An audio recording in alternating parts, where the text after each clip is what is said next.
Bhagavan Vyasa, the celebrated compiler of the Vedas, was the son of the great sage Parasar.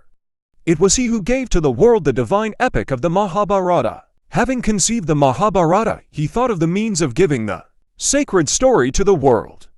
He meditated on Brahma, the creator, who manifested himself before him. Vyasa saluted him with bowed head and folded hands and prayed, Lord, I have conceived an excellent work, but cannot think of one who can take it down to my dictation. Brahma extolled Vyasa and said, O sage, invoke Ganapati and beg him to be your amanuensis. Having said these words, he disappeared. The sage Vyasa meditated on Ganapati, who appeared before him. Vyasa received him with due respect and sought his aid. Lord Ganapati, I shall dictate the story of the Mahabharata, and I pray to you to be graciously pleased to write it down. Ganapati replied, Very well. I shall do as you wish. But my pen must not stop while I am writing. So you must dictate without pause or hesitation. I can only write in this condition. Is that okay with you? Vyasa agreed, guarding himself, however, with a counter-stipulation, be it so, but you must first grasp the meaning of what I dictate before you write it down. Ganapati smiled and agreed to the condition. Then the sage began to sing the story of the Mahabharata. He would occasionally compose some complex stanzas which would make Ganapati pause a while to get at the meaning, and Vyasa would avail himself of this interval to compose many stanzas in his mind. Thus the Mahabharata came to be written by Ganapati to the dictation of Vyasa. It was before the days of printing, when the memory of the learned was the sole repository of books. Vyasa first taught the great epic to his son, the sage Suka. Later, he expounded it to many other disciples. Were it not so, the book might have been lost to future generations.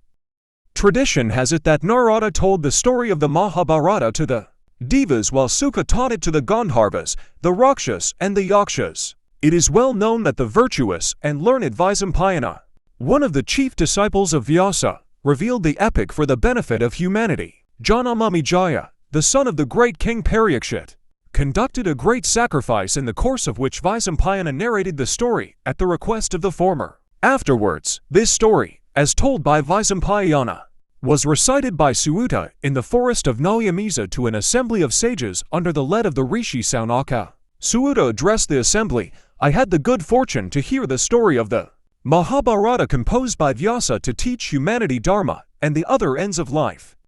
I would like to narrate it to you. At these words the ascetics eagerly gathered round him. Suuta continued, I heard the main story of the Mahabharata and the episodic tales contained therein told by Vaisampayana at the sacrifice conducted by King Janamejaya. Afterwards, I made an extensive pilgrimage to various sacred places and also visited the battlefield where the great battle described in the epic was fought.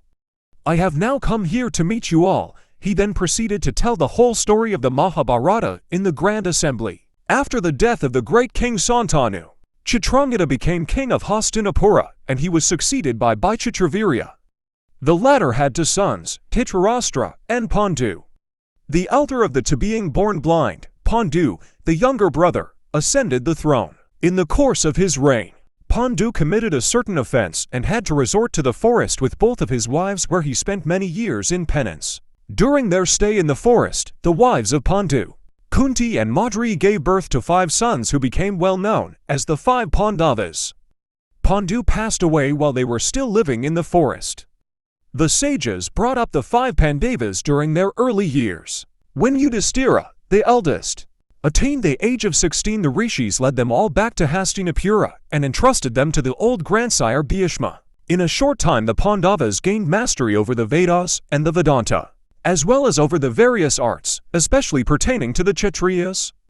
The Kauravas, the sons of the blind Dhritarashtra, became jealous of the Pandavas and tried to injure them in various ways. Finally Bhishma, the head of the family, intervened to bring about mutual understanding and peace between them. Accordingly the Pandavas and the Kauravas began to rule separately from their respective capitals, Indraprastha and Hastinapura. Some time later, there was a game of dice between the Kauravas and the Pandavas according to the then prevailing Kshatriya code of honor.